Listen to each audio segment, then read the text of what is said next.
I've watched Aston Villa many a time this season. I've watched them many a time, and they've been outplayed most of this season. Their position in the table was legit. Their position in the table was legit because they deserve to be there. They have not played good football this season. They've not scored enough goals. They've not defended well as a team. They've not kept the ball well as a team. They've not stopped teams from getting onto them. And yet, they've left our ground today with 3 points. This is a team that we flogged 4-1 last season, by the way. And this is a team that we had enough chances to have beaten today. This is a team that we had enough chances to have beaten today, and yet here we are. Here I am. Speaking off the back of a second home defeat. We've played 4 games at home this season. In fact, Wolves, Burnley, flipping Bournemouth, and now Aston Villa, and we've lost twice. And we've got 1 win at home. 1 win at home. Take that in. That is absolutely shocking. Thomas Frank, you're going to get flogged. Word to Kareem. Word to Carell. Come to the stage. Come to the flipping stage, bro. Word to Carell. Come to the stage. Because, bro, that is poor. Poor. I'm sorry, poor. Anyone can get it today. I don't care. That is a poor result. That's a game we should be winning. I can't even come here and say we played bad because I don't think we did. But did we play good enough to get the result? Arguable. We created chances. Tell, you have to score. Odegaard, you have to put it in. Bentancur, you have to put it in. But guess what? All game we struggled to get to grips with how we play through the midfield. And that is a constant theme in almost every single game we've watched of Tottenham this season. Listen, the difference today in comparison to the last game we played was today the attack were poor. They were actually shit. The front four that actually looked very good against Leeds, they were poor today. With the exception of Odegaard. Odegaard was the best one. He had a decent, commendable performance. Tell, garbage. Kudus, poor. Simmons, terrible. It's not good enough. I'm sorry, it's not good enough. We have to be playing well at home. We have to be winning these games at home. You can't be losing these games. Today was an absolute must win. Our fixture list coming up in the next month, it's not easy. We've got Everton away. Before that, we got Monaco away. After Everton away, we then play Newcastle away in the Cup. After Newcastle away in the Cup, then we got Chelsea at home. Then we've got Champions League. Then we've got Man United at home. These aren't easy games. So it's imperative that you have to pick up 3 points. Aston Villa, they were there for the taking before those subs. They were there for the taking in the second half. We built up a head of steam. But instead, we ease off and we give the opposition a foothold back into the game. Why? You look at both the goals they scored today. Very good goals. But I have to ask myself, where is the closing down? Morgan Rogers, he has all the time and space in the world to receive the ball, look up, pick his spot, and then shoot. And then you look at the second goal. Fantastic pass from Matty Cash. And the first touch, and then the control, then working it to Buendia, and Buendia sees the open space. But guess what? There shouldn't be open space. And that's the frustrating part. There should not be open space. Close him down. Close these fucking guys down. Oh my days, I'm so vexed. If you see how shit this Aston Villa team have been this season, and they've come to our ground. I can understand Bournemouth. I wasn't this angry when we lost to Bournemouth. I can understand it. It can happen. They've come to our ground before and they've bossed us. This Aston Villa team, this iteration of Aston Villa, they didn't even play that well. There are some noteworthy performances. Their holder mids did well today. Their centre backs did well today. But they didn't even play that well, and they've left here with 3 points. Is that what we have to have on offer? That teams can come here and put in a 50-60% performance and leave with 3 points? Nah, that's not acceptable. I'm sorry, that's not flipping acceptable. That's not acceptable. We started this game well. And then we just stopped playing. I don't understand it. Even when I look at the lineup, listen, we know we've got injuries. Yeah, no Romero was always going to be a blow. It was always going to be a blow. No Destiny on the left-hand side was always going to be a blow. But Spence was solid at left back. He was solid. Didn't put a foot wrong. Yes, okay, maybe offensively he could offer us more. But left back today, he did his job. Mickey van der Ven, quality. Danso stepped into the team. He was quality. He was quality. Yeah? Pedro Porro, I thought he had a pretty good game as well today. So I can't even get onto the defence. I can't. But you know what I'm going to say? Because I've had to say it all season. We're still searching for fluidity from top to bottom. We're still searching for a way in which we can dislodge mid-blocks, deep blocks at home. We're still searching for free-flowing football. Right? And listen, I'm not even a football purist like that. I just want to see my team play well enough to create tons of chances. And listen, we created enough chances. I'll say it. We created enough chances today to have won. But we did not do enough over the course of the 90 minutes to really put our foot on Aston Villa's necks when we deep it. We didn't do it. Bentancur, I don't care that he scored that goal today. He was poor again. Pass selection is so bad. So bad. What is the point in having this guy in our midfield? I don't understand it. I have to ask myself these questions every single time. What is the benefit of having him in midfield? The balls are safe. The balls are inaccurate. Always one second late to the tackle. Palhinha today, listen. Palhinha, I don't expect him to be spraying, but Palhinha made some decent passes. And guess what? Most importantly, Palhinha was shutting down everything in the midfield. It was a battle between the holding midfields. And I think both holding midfields from both teams, or all the holding midfields from both teams, they played well today. Palhinha, he did his thing. He was tackling like a madman in the first half, just hoovering up everything. But yet the ball gets recycled to Bentancur. Guess what happens? It goes back to Mickey van der Ven. Or it gets turned over. What's the point? I'll get onto Javi Simons in a second because, listen, this ain't what it looks like. I ain't got no time for this. I ain't got time for this. I'm sorry. I ain't got time for these dead performances at home. This is where you're meant to make your presence known. Stamp your authority on this damn game of football. Yeah? Because I'd be demanding the same thing from Kulusevski. I'd be demanding the same thing from Maddison. And yes, listen, I've told people already, Maddison is our best 10.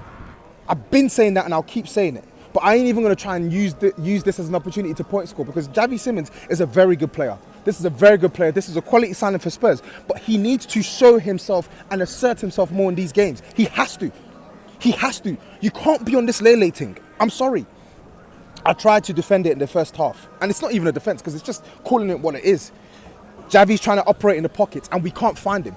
I'll touch on back onto the midfield and this disgusting combination or lack of combination play in our midfield. But okay, Javi, you're not getting the ball where you want it. What can you do to then take yourself out of those areas and come and make yourself known in the game? I didn't feel his presence at all today. This is my first time watching him live. This is the first time I've come to this ground since that Bournemouth defeat. Why am I having to face back-to-back defeats? I'm a season ticket holder and I've not been able to come to this ground in 2 months. 2 months because of work, because of Big Six, because of so many circumstances. But why must I suffer 2 back-to-back defeats? Why? This was my first time watching Javi. I was so excited to watch him play. But that performance was terrible. Terrible. He wasn't the only one. Tell. What happened to kicking on Hermano?